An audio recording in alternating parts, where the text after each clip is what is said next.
India news में आपका स्वागत है। देश और प्रदेश का सबसे भरोसेमंद न्यूज चैनल।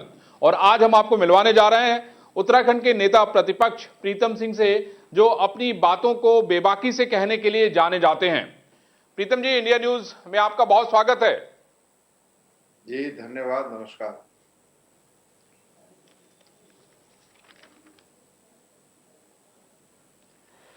प्रीतम जी, एक चीज तो बड़ा इंपॉर्टेंट है, मैंने देखा कि आप अपनी बातें कह देते हैं, मानते नहीं हैं। नहीं, ऐसा नहीं है। राजनीति में हम हैं और राजनीति में हम समय समय पर अपनी ये बात नहीं, ये कहते हैं। अच्छी बात है। आपने आपने ये कहा कि भाई, आपने ये कहा कि यशपाल आर्य कांग्रेस में रहते हुए अगर पहले दलित मुख्यमंत्री बनते हैं तो इसमें बुराई क्या है।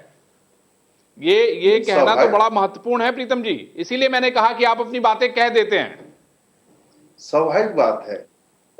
कांग्रेस में हर व्यक्ति को मुख्यमंत्री बनने की जो है पूरी तरीके से आ जाती है। और इस परिप्रेक्ष्य में मैं कहना चाहता हूं कि जब 2022 का चुनाव होगा और चुनाव के बाद सभी विधायकगण और राष्ट्रीय नेतृत्व इस पर मिलकर के फैसला लेगा और जिस व्यक्ति को भी बागडोर सौंपी जाएगी, मैं समझता हूं कि कांग्रेस के सभी साथी उस व्यक्ति के नेतृत्व में प्रदेश के अंदर सरकार चलाने का काम करेंगे।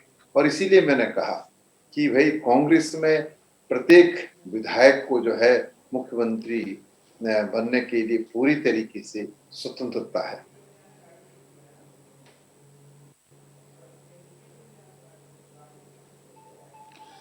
आपने ये बात कही नहीं कि देखिए, काजी निजामुद्दीन ने कह दिया कि भाई जब दलित बन सकता है तो फिर मुसलमान क्यों नहीं। मैंने कहा ना कि सभी को जो है, जो अहर्ता रखता है उसको मुख्यमंत्री बनने का अधिकार है, लेकिन इसमें निर्णय जो है वो विधायकगण और राष्ट्रीय नेतृत्व लेगा और जो निर्णय होगा वो सभी को स्वीकार्य होगा।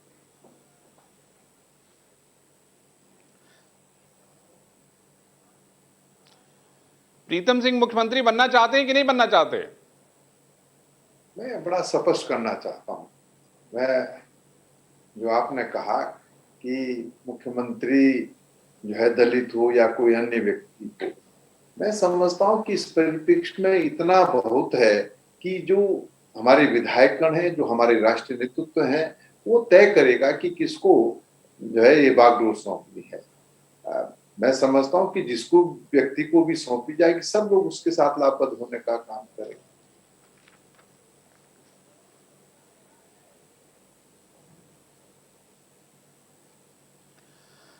आज आज अमित शाह ने वहां पर चुनाव की शुरुआत की, आपने देखा, एक बड़ी रैली की, और उन्होंने आज जो है घसियारी योजना की शुरुआत की। उनका कहना है कि 2 रुपए में हम घास सबको देंगे, और उसमें उनका जो लक्ष्य था वो महिलाएं थीं, ऐसी महिलाएं जो उनका वोट बैंक बन सकती हैं। इस पे आपका क्या कहना है प्रीतम जी।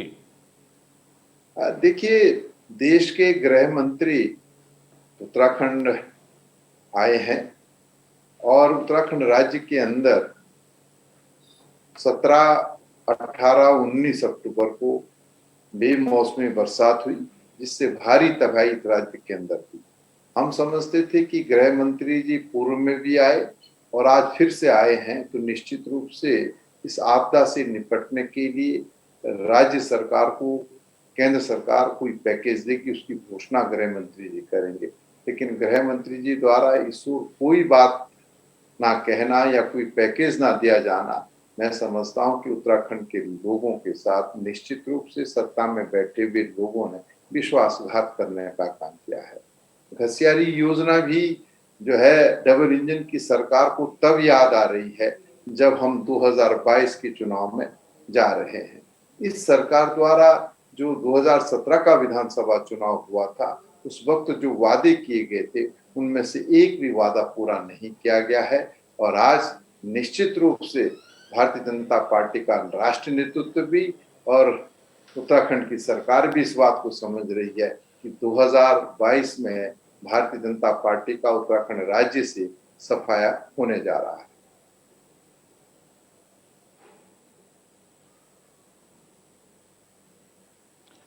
प्रीतम जी, मुझे ये बताइए कि बहुत सारे लोग जो है एक बार फिर से पार्टी ज्वाइन करना चाहते हैं।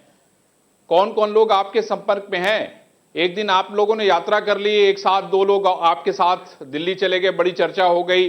हरक सिंह रावत और उमेश शर्मा आपके साथ ही उसी विमान में थे। कहा गया प्रीतम सिंह जी इसका नेतृत्व कर रहे हैं लोगों को देखिए पार्टी में वापस राज लाने के लिए। देखिए राजनीति में कभी दरवाजे बंद नहीं रहते हैं, दरवाजे सदैव खुले रहते हैं। और उस खुले दरवाजे से बहुत सारे लोग जाते हैं और बहुत सारे लोग आते हैं। देश के लोकतंत्र में ऐसा कोई राजनीतिक दल नहीं है जिसमें लोग गए ना हो या आए ना हो। और इस परिप्रेक्ष्य में मैं ये जरूर कहना चाहूंगा कि यदि लोग जो है कांग्रेस पार्टी में आना चाहेंगे तो राष्ट्रीय नेतृत्व इस परिप्रेक्ष्य में निर्णय लेगा। राष्ट्रीय नेतृत्व जो निर्णय लेगा वो सबको स्वीकार्य होगा। जहां तक आपने कहा कि मैं दिल्ली गया, तो स्वाभाविक बात है कि मैं दिल्ली जहाज से गया और इत्तेफाक है कि उसमें जो है बीजेपी के मंत्री हरक सिंह रावत जी और विधायक उमेश शर्मा भी थे। तो स्वाभाविक बात है, औपचारिक दुआ सलाम हुई और हम दिल्ली गए। इससे आगे जो अभी तक कोई इसमें ऐसी बात नहीं है कि जिसके आधार पर मैं ये कह सकूं कि कौन लोग जो है फिर से आना चाहते हैं। जो आएंगे राष्ट्रीय नेतृत्व तय करेगा।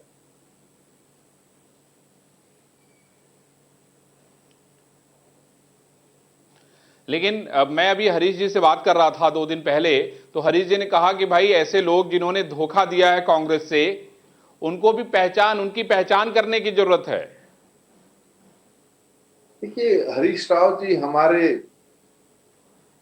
बहुत बड़े नेता हैं, इस प्रदेश के पूर्व मुख्यमंत्री रहे हैं और उन्होंने अपनी बात कही है। और जहां तक मेरा प्रश्न है तो मैं तो खुद ही कह रहा हूं कि इस परिप्रेक्ष्य में निर्णय लेने का अधिकार मुझ में निहित नहीं है। इस परिप्रेक्ष्य में जो भी निर्णय होगा वो राष्ट्रीय नेतृत्व लेगा। और मैं समझता हूं कि राष्ट्रीय नेतृत्व जो निर्णय लेगा वो हम सबको स्वीकार्य होगा। अब इस परिप्रेक्ष्य में निश्चित रूप से जब कोई कांग्रेस पार्टी में सम्मिलित होना चाहेगा तो उसके पर जो है चर्चा होती है और चर्चा के बाद ही जो है इस पर निर्णय होता है। तो जब चर्चा होगी तो उस वक्त जो है मैं समझता हूँ कि जो हमारे पूर्व मुख्यमंत्री हैं हरीश राव जी, उनसे भी राष्ट्रीय नेतृत्व चर्चा करेगा, तभी जो है इस दिशा में हम आगे बढ़ने का काम करेंगे।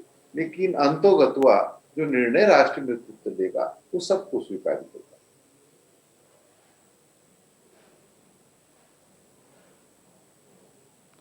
प्रीतम जी, अभी आपके क्या क्या मुख्य मुद्दे हैं? क्योंकि मुद्दे बहुत सारे तो ऐसे हैं जो पुराने हैं, लेकिन बहुत सारी नई बातें उसमें जुड़ती जा रही हैं। अब मुझे लगता है कि कांग्रेस का रोड मैप स्पष्ट हो चुका है कि वो 2022 के चुनाव में किन किन प्रमुख मुद्दों को लेके जाने वाली है और उसका एजेंडा क्या है। ये मैं बड़ा स्पष्ट करना चाहता हूँ।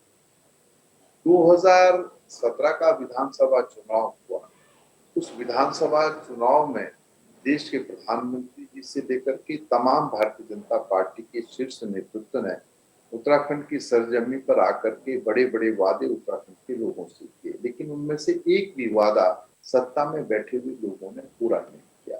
मैं कहना चाहता हूं कि डबल इंजन की जब सरकार बनेगी तो किसानों का ऋण माफ होगा।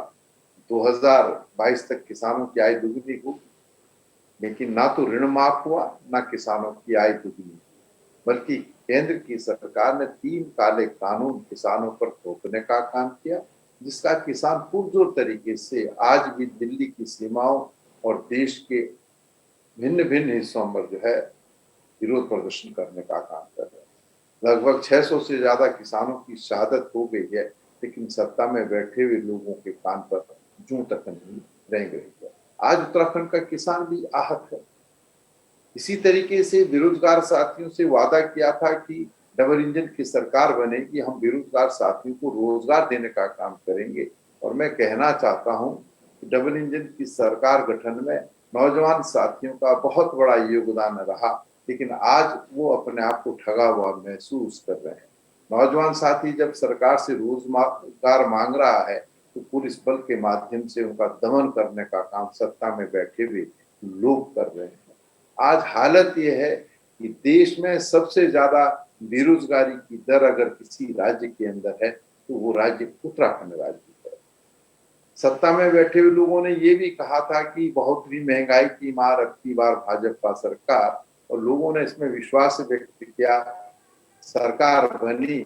लेकिन आज महंगाई ने आम आदमी का जीना दुर्भर कर दिया है। पेट्रोल डीजल के दाम आसमान छू रहे हैं। जिस गैस के सिलेंडर को जो है कांग्रेस से या यूपी की सरकार 400 पर छोड़ करके गई थी, आज वो गैस का सिलेंडर जो है 1000 रुपये में आम जन को मिल रहा है। खाने का तेल 200 के पार है। गरीब आदमी जब बाजार जाता है, ना सब्जी खरीद सकता है, ना दाल खरीद सकता है, ना आलू खरीद सकता है, ना प्याज खरीद सकता है। गरीब आदमी का जीना जो है सत्ता में बैठे हुए लोगों ने दुर्भर कर दिया है। और जो वादा किया था कि महंगाई कम करेंगे, महंगाई अपने चरम पर। ये सरकार कोरोना की महामारी से लड़ने में पूरी तरीके से विफल साबित हुई है। प्रीतम और जी मुझे ये हरिद्वार के बताइए। अंदर जी जी और हरिद्वार के अंदर कुंभ में जो जी, कोरोना मैं वही पूछना टेस्टिंग, चाह रहा हूं कि कुंभ को लेके पूरे देश और दुनिया में चर्चा हुई।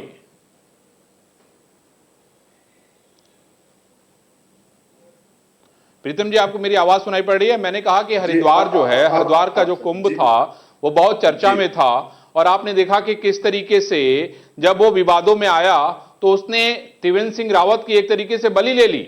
बहुत ज्यादा चर्चित हुए उस मामले में त्रिवेंद्र सिंह रावत, और अभी भी उसकी जांच हो रही है। उसके क्या रिजल्ट्स आए ये पता नहीं। कहा यह जा रहा है कि ब्यूरोक्रेट्स जिम्मेदार हैं, कुछ लोग कह रहे हैं कि नहीं नेता जिम्मेदार हैं। आप विधानसभा में प्रतिपक्ष के नेता हैं, आप मुझे ये बताइए कि आखिर हकीकत क्या है? देखिए, जिस तरीके से कुंभ में फर्जी कोरोना टेस्टिंग हुई, उसकी वजह से पूरे देश में कोरोना की महामारी फैली और कई लोगों ने अपने प्रियजनों को खोने का। निश्चित रूप से भव्य कुंभ की बात सत्ता में बैठे हुए लोगों ने की और उसका खामियाजा पूरे देश के लोगों को भुगतना पड़ा। ये निर्णय तो जो है सरकार है वो लेती है। सरकार को विवेक का इस्तेमाल करना चाहिए था और जो कोविड-19 की गाइडलाइन थी, उस गाइडलाइन का अनुपालन करना चाहिए था। लेकिन कुंभ में उसका अनुपालन नहीं किया गया और जिस तरीके से फर्जी टेस्टिंग हुई है, जो भ्रष्टाचार उसमें हुआ है, अगर मैं ये कहूं तो कोई अतिशयोक्ति नहीं होगी। ये सारा का सारा कृत्य सरकार के संरक्षण में हुआ है। इसके लिए कोई और नहीं, सरकार दोषी है। और मैं तो समझता हूं कि नैतिकता के आधार पर तो इस सरकार को सत्ता में बने रहने का कोई तो अधिकार इसमें नहीं। कौन दोषी है लेकिन प्रीतम जी? इसमें त्रिवेंद्र सिंह रावत दोषी हैं? इसमें अगर मैं दूसरी प्रीतम जी, की इसमें बात कौन आप दोषी करते हैं है? तो इसमें त्रिवेंद्र नहीं, सिंह मैंने रावत कहा दोषी हैं या हरक सिंह नहीं रावत दोषी हैं? नहीं, इसमें अगर हम ये बात करें कि कौन दोषी है, इसमें दोषी उत्तराखंड सरकार है। और उस सरकार में चाहे मुख्यमंत्री हो या जिस मंत्री के जी कहने पर निर्णय दिया गया, वो दोषी है। तो त्रिवेंद्र सिंह रावत भी दोषी है। उसके बाद मुख्यमंत्री बनते गए तीरथ सिंह रावत आए, उन्होंने भी वही कृत्य किया जो त्रिवेंद्र रावत ने किया। तो दोनों जी मुख्यमंत्रियों ने ये कृत्य किया है और दोनों की जो है विदाई भी हो गई है। तो ये हालत, ये स्थिति है। भ्रष्टाचार अपने बड़े पैमाने पर उत्तराखंड राज्य के अंदर व्याप्त है। और इसी सरकार ने जब शपथ ली थी तो कहा था कि भ्रष्टाचार पर हमारा जीरो टॉलरेंस है और हम 100 दिन के अंदर लोकायुक्त लाएंगे।